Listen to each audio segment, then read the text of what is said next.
Hi hello guys, welcome to I dream. నేను మీ చాణక్య. ఒక మూర్ఖుడి కథ అని మనం తెలిసేటప్పటికీ ఆ మూర్ఖుడు ఏం చేస్తాడు ఏంటి అని ఇలాంటివన్నీ వస్తూ ఉంటాయి. సో ఒక రస్టిక్గా ఉండే అలాంటి క్యారెక్టరైజేషన్ తీసుకొని బచ్చల మల్లి అనే మూవీతో కూడా అల్లరి నరేష్ గారు కూడా వచ్చేస్తూ ఉన్నారు. మరి ఆ మూవీ డైరెక్టర్ సుబ్బు గారు ఇప్పుడు మనతో పాటు ఉన్నారు. మరి ఆ మూర్ఖుడి కథ ఏంటో ఆయన్ని అడిగి తెలుసుకుందాం. Hi sir. హలో అండి. ఎలా ఉన్నారు సార్? బాగున్నారా? చాలా బాగున్నాను సార్. సుబ్బు గారు, స్టార్టింగే మీరు ప్రెస్ మీట్స్లో చెప్పినట్టు ఒక మూర్ఖుడి కథ ఎలా ఉంటుందో సో అది మేము చూపించబోతున్నామని చెప్పేసి అని అన్నారు. కరెక్ట్. ఇంతకు అల్లరి నరేష్ గారిని సో అంటే ఇప్పటి వరకు వేరే క్యారెక్టర్ అంటే గమ్యంలో చూసాము, డిఫరెంట్ క్యారెక్టర్, మరీ ఇంత రస్టిక్గా ఎప్పుడు చూడలేదు. సో బచ్చల మల్లి ఎలాంటి ఎక్స్పీరియన్స్ ఇవ్వబోతుంది? డెఫినెట్లీ ఆయన కొత్తగా ఉంటాడు. ఆయన పర్ఫార్మెన్స్ మాత్రం డెఫినెట్గా మంచి మార్క్సే పడతాయండి. అంటే స్టాండ్ అవుట్ అవుతుంటాయి చూడండి. ఒక సినిమాలో అన్ని క్రాఫ్ట్స్ బాగుంటాయి, ఒక క్రాఫ్ట్ మాత్రం నెక్స్ట్ లెవెల్ వెళ్తా చూడండి. ఆ విధంగా ఆయన గురించి మాట్లాడితే జరుగుతుందండి. మూర్ఖుడి కథ కాదండి, మూర్ఖత్వం బోర్డర్ దాటేసినోడు కథ ఇది. అమ్మో, ఇది సార్ నేను ఏదో 100% అంటే 1000% చూపించేటట్టున్నారు. లేదు, డెఫినెట్గా ఇంపాక్ట్ ఉంటుంది. అంటే మూర్ఖత్వం ఇంత దాటకూడదు కదా ఒక మనిషికి అనే ఇంపాక్ట్ అయితే డెఫినెట్గా ఉంటుందండి. 2 ఇన్సిడెంట్స్ నేను అంటే మీరు చూపించిందే. ఒకటి ఏంటంటే చిన్నపిల్లల దగ్గర ఆ బాక్స్ తీసుకొని వెళ్ళిపోవడం, డబ్బులు ఇస్తారేమో అనుకుంటే బాక్స్ తీసుకెళ్ళిపోవడం. దాంతోపాటు గ్లిమ్స్లో చూపించినట్టు సౌండ్ ఏది స్పీకర్, ఆ స్పీకర్ని ఇరగ్గొట్టడం. ఏమనంటే వైర్ పీకేస్తాడేమో అనుకుంటాం కానీ స్పీకర్ని తీసేసి పగలగొట్టేసేంత మూర్ఖత్వం అనేది.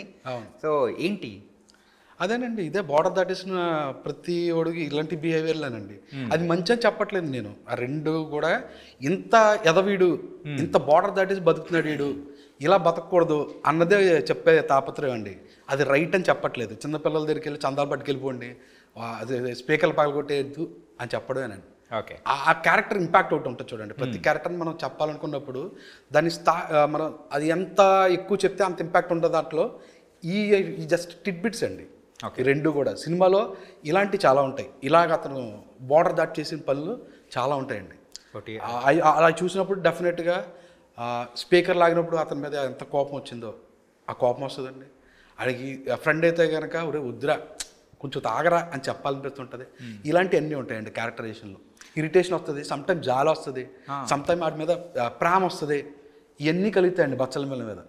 ఓకే. సో మూవీ మొత్తం చూస్తూ ఉంటే అల్లరి నరేష్ గారిని ఒక మెయిన్గా యాక్షన్ టైప్లోనే చూపిస్తూ ఉన్నారు. సో ఇంతకు ఫైట్ సీక్వెన్స్ వైజ్ కానీ సో ఇప్పుడంతా ఒక మాస్ కైండ్ ఆఫ్ స్టోరీస్ అనేది కూడా పీపుల్ రిసీవింగ్ అలా ఉంది. సో ఎన్ని ఫైట్స్ ఉండబోతున్నాయి action sequences wise? Action sequences first హాఫ్లో 2 ఉంటాయండి, సెకండ్ హాఫ్లో 1 ఉంటుందండి. ఏంటి 3 సార్? 3 అండి.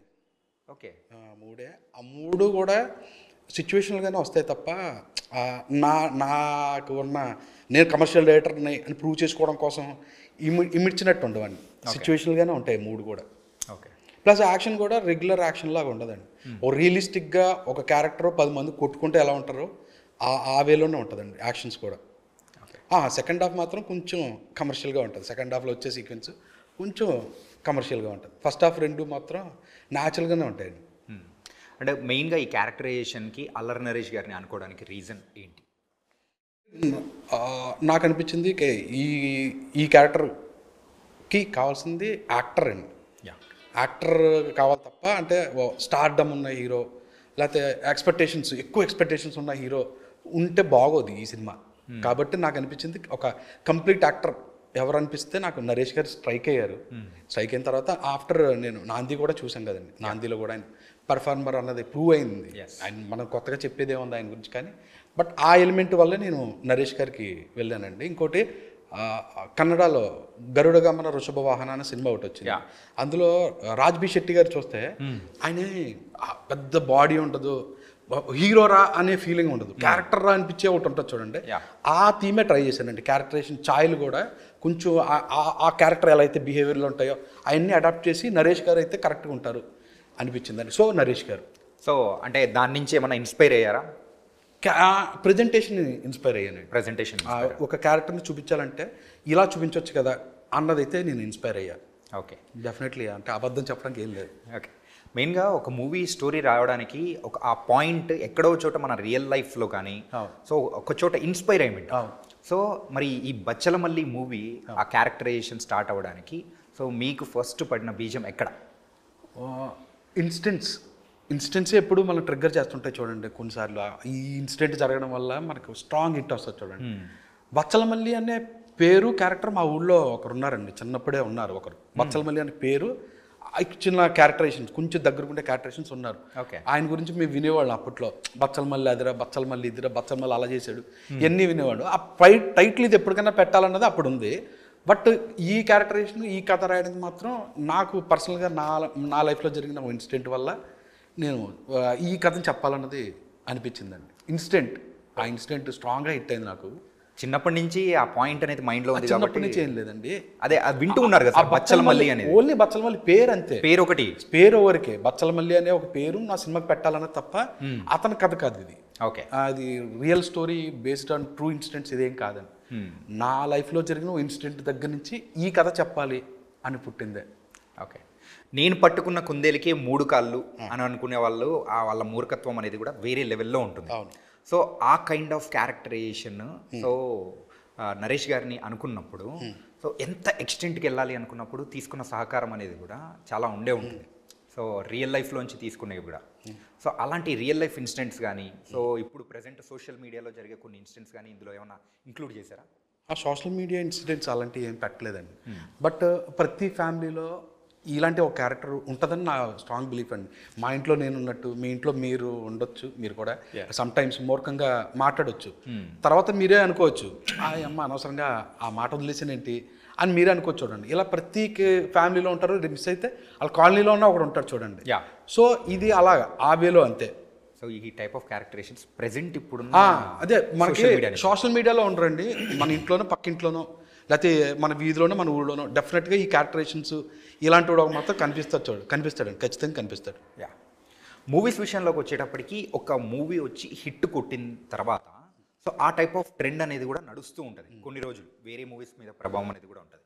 ఏంటంటే సో రీసెంట్ టైమ్స్లో ఎవరైనా మేకర్ రావాలంటే 1990 మోడల్స్లో ఆ టైంలో జరిగే సిచ్యువేషన్స్ తీసుకొని స్టోరీని అల్లుకోవడం చేస్తున్నారు. సో ఇప్పుడు బచ్చలమల్లి అనేది కూడా 1990లో జరిగే స్టోరీ కైండ్ ఆఫ్. సో ఎందుకు ఆ టైప్ ఆఫ్ జోన్కి వెళ్ళిపోయారు? ఇప్పుడు అట్లాంటి క్యారెక్టరైజేషన్ లేవా ఏంటి? అంటే టు బి వెరీ ఫ్రాంక్, ఇప్పుడున్న జనరేషన్కి, ఇప్పుడున్న మనుషులకి రిలేషన్షిప్స్ తగ్గిపోయాయండి. అంటే లవ్ చూపించే విధానం వల్ల మారిపోయాయి, అంటే రకరకాలుగా మారిపోయాయి. బట్ మనకి యాజ్ ఎ ఫిల్మ్ మేకర్గా మనకు అనిపిస్తుంది ఏంటంటే క్యారెక్టర్స్ మధ్య ఎమోషన్స్ బాగుండాలి కదా, లవ్ని చూపిస్తారంటే ఆనెస్టీగా చెప్పాలి కదా, ఆ సిన్సియారిటీ ఉండాలి కదా. అందుకే సినిమాలో కూడా ఫోన్లు ఎక్కడ ఉండవు. ఫస్ట్ వచ్చిన దరిద్రం ఫోన్ల వల్లే అన్నీ మారిపోయింది. అది మంచో చెడ్డో నాకు కూడా తెలియదు కానీ, బట్ ఆ రిలేషన్షిప్స్ అంత జెన్యున్గా ఇప్పుడు ఉండట్లేదండి. అందువల్ల చాలామంది ఫిల్మ్ మేకర్స్ వెనక్కి వెళ్ళి ఆ జోన్ క్రియేట్ చేస్తున్నారు. ఆ సిన్సియారిటీ, ఆనెస్టీ, ఆ ఎమోషన్స్ చెప్పడానికి ప్రయత్నిస్తున్నారు. సేమ్ నాది కూడా అదే పరిస్థితి అండి. Okay, same. అంటే ఇది 90sలోనే ఎందుకు చెప్పాలనుకున్నానంటే అప్పుడు క్యారెక్టర్స్ ఇలా ఎక్కువ నేను చూశాను. ఇంత లవ్లో ఆనెస్టీ ఉండేది, రిలేషన్షిప్కి కూడా వాల్యూలు ఉండేవి. సో అది నేను చెప్పడం వల్ల టైం జోన్ 90కి వెళ్ళడానికి కారణం వన్ ఆఫ్ ద రీజన్స్ అండి. మెయిన్ రీజన్స్ అదేని కాదు, వన్ ఆఫ్ ద రీజన్స్ కూడా అది. ఓకే, అంటే అలాగే అమృత అయ్యర్ సో పక్కింటి అమ్మాయి ఎలా ఉంటుందో అలాంటి అమ్మాయే కావాలి అనుకున్నప్పుడు స్పెసిఫిక్గా తనే కనిపించారని అన్నారు. సో తనని తీసుకోవడానికి రీజన్ అదేనా? కరెక్ట్. ఓకే, ఆ అమ్మాయిలో ఆ ఇన్నోసెన్స్, ఆ చిన్న పక్కింటి నైబర్ గర్ల్ అనే ఒక ఫీలింగ్. కొంతమంది అమ్మాయిలు చూస్తుంటే మనకి లవ్ చేయాలనే ఫీలింగ్ వస్తుంటుంది చూడండి.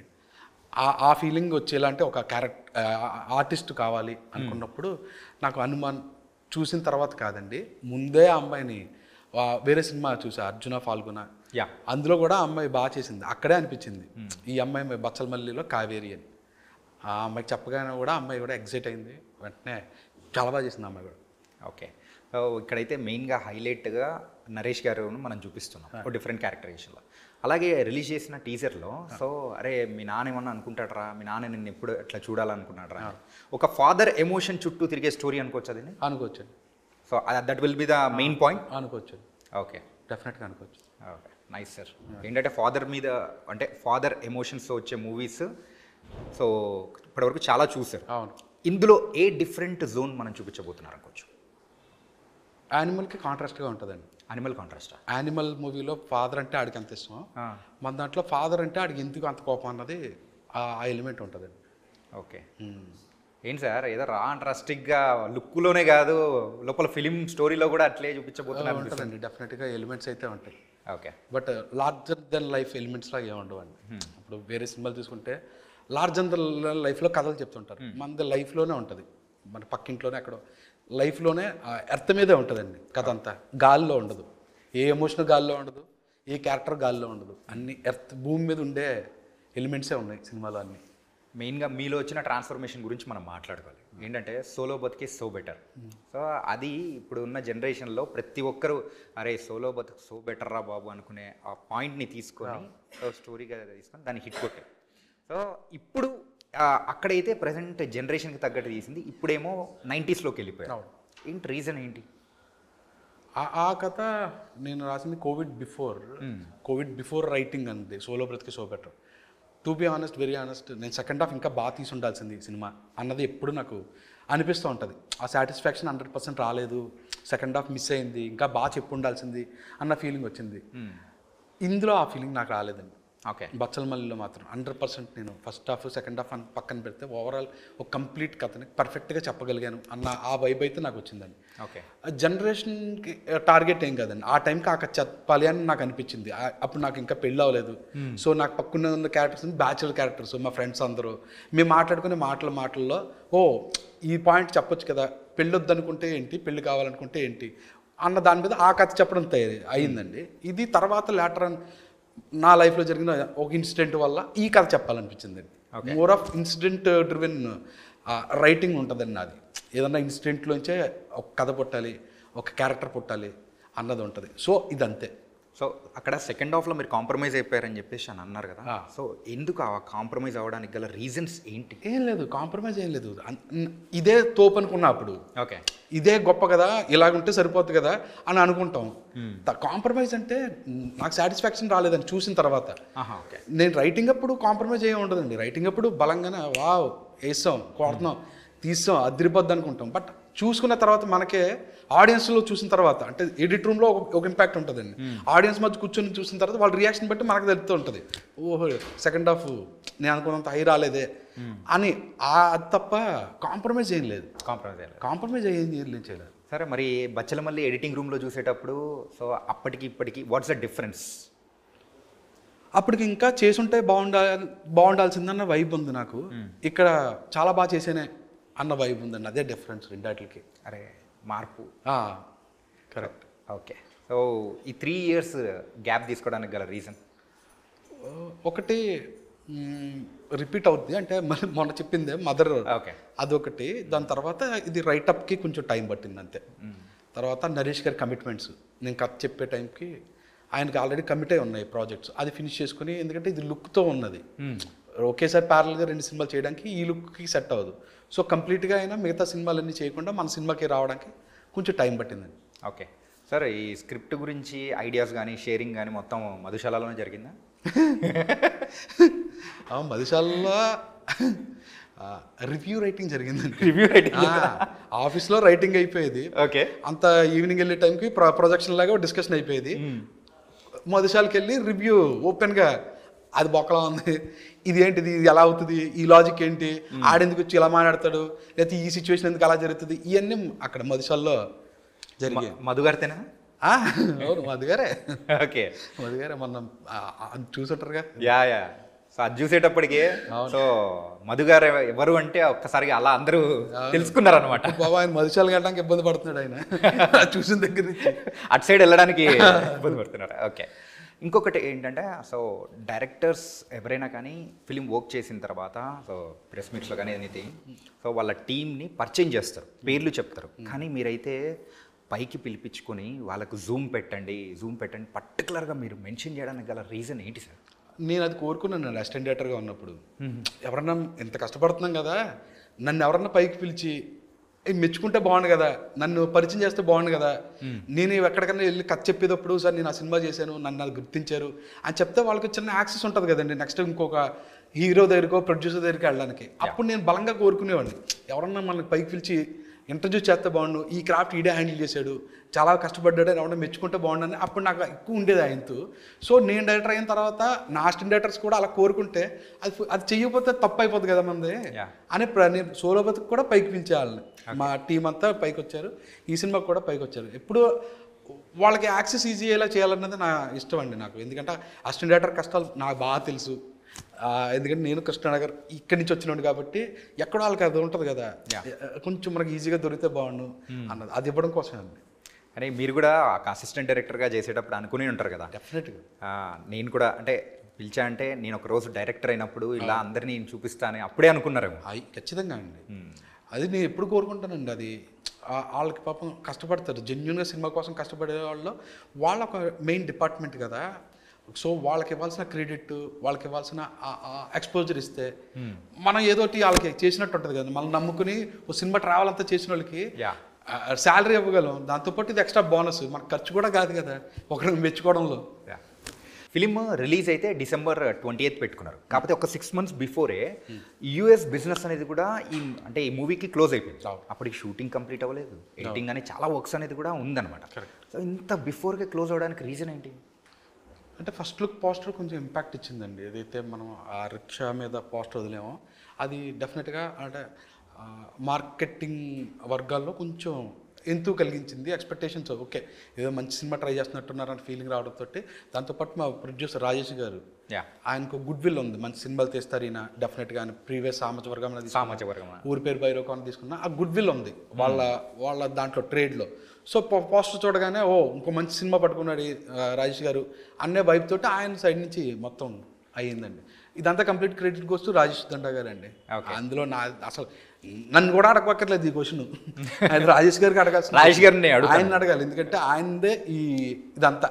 ఓకే, సో రే మ్యూజిక్ గురించి కూడా మాట్లాడుకోవాలి. విశాల్ చంద్రశేఖర్ గారు సో ఆఫ్టర్ కొన్ని ఇయర్స్ తర్వాత మళ్ళీ కొంచెం గ్యాప్తో మన తెలుగులో మళ్ళీ చేస్తూ ఉన్నారు. సో ఆయన తీసుకోవడానికి గల రీజన్ ఏంటండి? కృష్ణగాడి వీరప్రేమ కథ టైంలోనే నేను అనుకున్నానండి మ్యూజిక్ డైరెక్టర్తో నేను వర్క్ చేయాలి ఎప్పటికన్నా అన్న దాంట్లో అప్పుడే అనుకున్నాను. ఎందుకంటే అందులో సాంగ్స్ అదిరిపోతే, బ్యాక్గ్రౌండ్ మ్యూజిక్ అదిరిపోతే. అలా ఆయన కంప్లీట్ వర్క్ ఫాలో అవుతుంటే తర్వాత పడిపడి లేచే మనసు, మంచి ఆల్బమ్, చాలా బాగుంటాయి సాంగ్స్. తర్వాత కట్ చేస్తే మన సీతారామం, ఇంతకు మించి ఇంకేంటి అన్న దాంతో వర్క్ చేయాలన్నా ఒక నాకు చాలా ఇష్టం. ఏదో ఫేక్ చేయడం కూడా కాదు, నాకు చాలా ఇష్టం కృష్ణగాడి వీరప్రేమ కథలో ఆయన వర్క్. సో ఆ సీతారామం చూసిన తర్వాత ఈయన కరెక్ట్ 2 జానర్లను హ్యాండిల్ చేయగలిగాడు. అయితే యాక్షన్ కృష్ణగాడిలో బాగా చేశారు, తర్వాత సీతారాంలో ఎమోషన్ కూడా చాలా బాగా హ్యాండిల్ చేసినప్పుడు మన సినిమాకి అది కావాలి, 2 హ్యాండిల్ చేసేవాళ్ళు కావాలి. మళ్ళీ వినేటప్పుడు హ్యాపీగా అనిపించాలి, సాంగ్స్ ఏదో వాళ్ళని ఇబ్బంది పెట్టకుండా హ్యాపీగా అనిపించాలి అన్న దాంతో నాకు పర్ఫెక్ట్గా ఆయన అనిపించారు. వర్క్ కూడా చాలా బాగా చేశారండి. ఓకే, నిజంగా నెక్స్ట్ లెవెల్ తీసుకెళ్ళారు ఆయన ఆర్ఆర్తో. అండ్ ఈ మూవీ చేసేటప్పుడు సో ఎప్పుడైనా మీరు ఫేస్ చేసిన ఎనీ బిగ్గెస్ట్ ఛాలెంజెస్ ఏమైనా ఉన్నాయా? బిగ్గెస్ట్ ఛాలెంజెస్ అంటూ ఏం లేదండి, బట్ లైవ్ లొకేషన్ షూటింగ్ అంతా లైవ్ అంతా అంటే సెటిల్స్లో ఒక్క ఆర్ఎఫ్సి తప్ప మిగతాదంతా మేము తుని చుట్టుపక్కల లొకేషన్స్లోనే చేసాం. షూటింగ్ వైపు అప్పుడు కష్టం అనిపించింది, అంటే క్రౌడ్ని కంట్రోల్ చేయడం. దాంతోపాటు మేజర్ టాస్క్ ఏంటంటే ఫోన్లో పెట్టుకోకూడదు, అంబియన్స్లో ఫోన్లు ఉండకూడదు, ఎవరో వచ్చే జూనియర్ ఆర్టిస్ట్ దగ్గర కూడా ఫోన్లు ఉండకూడదు. ఇది మెయిన్ టాస్క్ అయిపోయిందండి. ముందు వాళ్ళ ఫోన్కి ఆ షార్ట్ అయ్యేంత వరకు దూరం చేయడం కూడా మెయిన్ టాస్క్ కింద పెట్టుకుని అయ్యిందండి. అది ఒక్కటే, ఇంకేం లేదు కష్టం. సో అన్నవరంలో ఎన్ని రోజులు షూటింగ్ చేశారు సార్? అన్నవరంలో ఒక సాంగ్ చేసాం, తుని ఎక్కువ చేసాం. అన్నవరం ఒక రోజు సాంగ్ బిట్ చేసామండి. తునిలోని ఆ పక్కన సూరవరం అని ఉంటుంది ఊరు, ఆ ఊళ్ళోని ఎక్కువ చేసామండి. ఓకే, అండ్ రావు రమేష్ గారి క్యారెక్టరేషన్ ఎలా ఉండబోతుంది? రీసెంట్ టైమ్స్లో అయితే పెద్ద పెద్ద మూవీస్లో కూడా ఆయన క్యారెక్టర్ ఇంపాక్ట్ అనేది కూడా చాలా పెద్దగా ఉండబోతుంది. మరి ఇందులో ఎంత ఇంపాక్ట్ ఉండబోతుంది? చాలా ఇంపాక్ట్ ఉంటుందండి ఆయనది, అంటే గుర్తుండిపోద్ది ఆయన క్యారెక్టర్. అంటే ఆయన చాలా గుర్తుండిపోయే క్యారెక్టర్ చేశారు కదా, ఆ లిస్టులోకి లాస్ట్లో రీసెంట్గా ఇది కూడా ఆయన రాసుకుంటాడండి. బచ్చల మళ్ళీ క్యారెక్టర్ చేశాను. అండ్ రావు రమేష్ గారు is a great support to me అండి. ఆయన సినిమా లొకేషన్లో ఉంటే నాకు చాలా ధైర్యం వచ్చేస్తుంది రావు రమేష్ గారు ఉంటే. ఎందుకంటే ఆయన మెచ్చుకునే విధానం బాగుంటుందండి, నచ్చితే చెప్పే విధానం బాగుంటుంది, మాట్లాడే విధానం బాగుంటుంది, అది నాకు ఇష్టం. అలాగే అట్ ది సేమ్ టైం నచ్చకపోయినా సేమ్ అదే చెప్తాడండి. ఓకే, సేమ్ రియాక్షన్ అలాగే ఉంటుంది. సో నాకు ఆ ధైర్యం, తప్పు చేసినా ఆయన దగ్గర సీన్ పేపర్ వెళ్ళి ఆయన చూసాడంటే ఆయన చెప్తాడు, ఏదన్నా ఉంటే బాగుందంటే ఆయన పొగుడతాడు, ఈ ఎక్స్ప్రెషన్ కోసం వెయిట్ చేసి చేస్తూ ఉంటాను. అంత సపోర్ట్ రావు రమేష్ గారు నాకు. ఓకే. అంటే మరి అల్లరి నరేష్ గారి క్యారెక్టరైజేషన్ చూస్తూ ఉంటే ఒక కూలీ, సో కూలీగా కానీ ట్రాక్టర్ డ్రైవర్ ఓకే, ఆ ట్రాక్టర్ డ్రైవర్ ఇలాంటి క్యారెక్టరైజేషన్ వాళ్ళు ఎలా బిహేవ్ చేస్తారు ఏంటి అనేది సో మీరేమైనా స్టడీ చేశారా లేకపోతే ఏంటి? ఆయనకి ఆ రంగు ఏదైతే హెయిర్కి రంగు ఉందో అది కూడా డీటెయిలింగ్లోనేనండి. ఎందుకంటే వాళ్ళు మోర్ ఎండ్లో తిరుగుతూ ఉంటారు కదా, తిరిగి జుట్టు ఏమవుతుందంటే దాని కలర్ మారిపోయి ఆరిపోతుంది. పాపం ఆయిల్ కూడా పెట్టుకోరు, అలా ఆరిపోతుంటుంది చూడండి. అంత డీటెయిలింగ్గా వెళ్ళామండి. జుట్టుకి ఏదో కొత్తగా ట్రై చేయాలని చెప్పి రంగేసింది కాదు, గడ్డానికి కానీ దీనికి కానీ.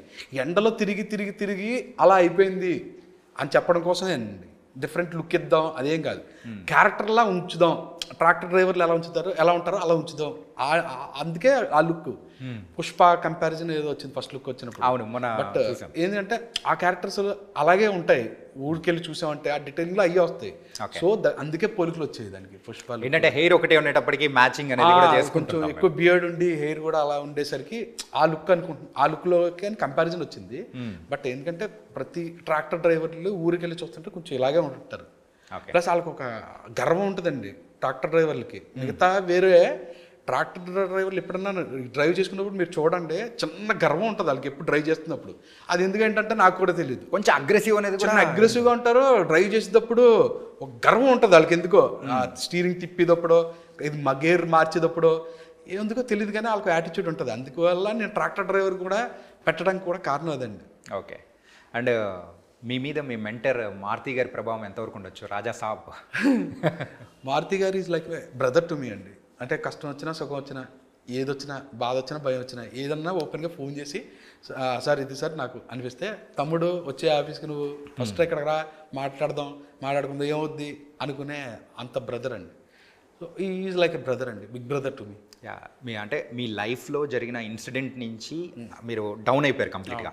దాని నుంచి బయటికి తీసుకురావడానికి one of the reason Maruti గారు అని చెప్పేసి కూడా మీరు అన్నారు. అవును, వన్ ఆఫ్ ద రీజన్ కాదండి, one of the main reason. Okay. నేను అంటే చిన్న డిప్రెషన్లో ఉన్నప్పుడు ఆయన ఫోన్ చేసి, అమ్మగారి ఇన్సిడెంట్ తర్వాత ఆయన ఫోన్ చేసి ఆఫీస్కి పిలిచి ఈ స్క్రిప్ట్ ఉంది దీని మీద వర్క్ చేయి, లేకపోతే నా కథ ఒకటి ఉంది ఐడియా ఉంది దీన్ని డెవలప్ చేయి, ఇలా మూడ్ షిఫ్ట్ చేశారండి ఆయన. ఒక అంటే మళ్ళీ వర్క్లో పడితేనే కదా బయటకు వస్తాం. ఆ అంబియన్స్ క్రియేట్ చేసి వర్క్ ఇవ్వడంతో నేను మర్చిపోయి మళ్ళీ ఈ స్క్రిప్ట్లు ఆయన దగ్గరికి వెళ్ళి సరదాగా నవ్వుకోవడాలు, డిస్కషన్లో కూర్చోని అలా అలా అలా అలా సెట్ అయిందండి బ్రెయిన్ మళ్ళీ. ఓకే. అండ్ బచ్చల మల్లి అనేటప్పటికీ స్టార్టింగ్లో ఇదేమన్నా ఊరు పేరా లేకపోతే క్యారెక్టర్ పేరా అని అర్థమయ్యేది కాదు. అంటే ఒక డిఫరెంట్ వైబ్ అనేది తీసుకొని వచ్చింది. కరెక్ట్. సో దాని వెనకాల బ్యాక్గ్రౌండ్ స్టోరీ అంటే అనేది కూడా మీరు చెప్పారు, అది నేమ్ అని చెప్పి. బచ్చల అన్నది ఇంటి పేరు, క్యారెక్టర్ పేరు మల్లికార్జున, బట్ షార్ట్ కట్లో మల్లి అని పిలుస్తారు. సో బచ్చల మల్లి. ఓకే. సో ఈ టైప్ ఆఫ్ ప్రపోజల్స్ అనేది ఎక్కడా చూడలేదు సార్. అంత రా అండ్ రస్టిక్గా వెళ్ళి ప్రపోజ్ చేయడము ఏంటి, అట్లా ప్రపోజ్ చేస్తారా అని ఒక్క నుంచి అనిపించేసింది.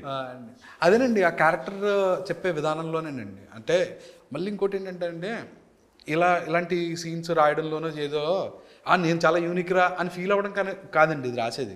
డెఫినెట్గా ఈ క్యారెక్టర్ అదిరా అని చెప్పడం కోసమే. ఇప్పుడు మీకు ఇంపాక్ట్ పడింది చూడండి, ఏంటి ఇలా ఉన్నాడు అనిపించాలని తప్ప మనం రైటప్లో ఏదో వెరైటీగా ప్రపోజ్ చేయాలి అది లేవండి. క్యారెక్టర్ లోంచి వచ్చింది, ఈ క్యారెక్టర్ ప్రపోజ్ చేస్తే ఎలా ప్రపోజ్ చేస్తాడన్న అదే తప్ప నేనేదో పైచ్యాలు చూపించడం కోసం కాదు. సో మొత్తాన్ని అయితే సార్ ఇది ఒక క్యారెక్టర్ డ్రివెన్ స్టోరీనా లేకపోతే కాన్సెప్ట్ బేస్డ్? క్యారెక్టర్ డ్రివెన్ అండి. క్యారెక్టర్ కథలోకి క్యారెక్టర్ రాదు, క్యారెక్టర్ తోటే కథ వెళ్తూ ఉంటుంది. Okay, nice sir. ఈ క్యారెక్టర్ ఏ సిచ్యువేషన్స్కి ఎలా వెళ్తుంది, ఈ సిచ్యువేషన్ క్రియేట్ అయితే వెళ్తాయి, ఈ లొకేషన్కి వెళ్తే ఏంటి, ఇక్కడ ఉన్నాడంటే ఎలా మాట్లాడతాడు అని క్యారెక్టర్ని ఫాలో అవుతూ చూడాల్సిన సినిమా అండి. Okay. Character driven stories recent టైమ్స్లో ఇచ్చే మన తెలుగు ప్రేక్షకులకే కాకుండా పాన్ ఇండియా వైజ్ ఇచ్చే ఇంపాక్ట్ ఎలా ఉంటుందో చాలా చూస్తున్నాం. కరెక్ట్. అరే వాడి క్యారెక్టర్ ఇలా ఉంటుందా, ఎంత భయపెడుతుందా అనే ఆ type of movie Bachala Malli. Correct అండి. Nice sir. దానికైతే ఫైనల్గా మరి బచ్చల మల్లి గురించి ఏం చెప్పాలనుకున్నారు ప్లీజ్ చెప్పండి సార్. బచ్చల మల్లి December 20th మీ దగ్గరున్న థియేటర్స్లో రాబోతుందండి. డెఫినెట్గా మీకు నచ్చుతుందని చిన్న కోరిక. ప్లీజ్ చూడండి, నచ్చితే నలుగురికి చెప్పండి. నైస్ సార్, ఇదేదో రిక్వెస్ట్ చాలా డిఫరెంట్గా ఉంది. Nice, thank you so much. ఇంకా బోల్డ్ అని మంచి మూవీస్తో కూడా రావాలని కూడా డెఫినెట్గా అండి. మధుశాలకి వెళ్ళిపోండి. మనిషిలాగా సార్ అంటే హిట్ అయిన తర్వాత అందరం వెళ్దాం సార్. సూపర్, మంచిది. Thank you. బచ్చలమల్లి మూవీ మరి December 28న థియేటర్స్లో రిలీజ్ అవుతుంది. ఒక క్యారెక్టర్ డ్రివెన్ స్టోరీ ఇంపాక్ట్ ఎలా ఉండబోతుందో బచ్చలమల్లితో మనం మరోసారి చూడబోతున్నాము. సో మరో ఇంటర్వ్యూతో మళ్ళీ కలుద్దాం. అందరికీ take care. This is your Chanakya.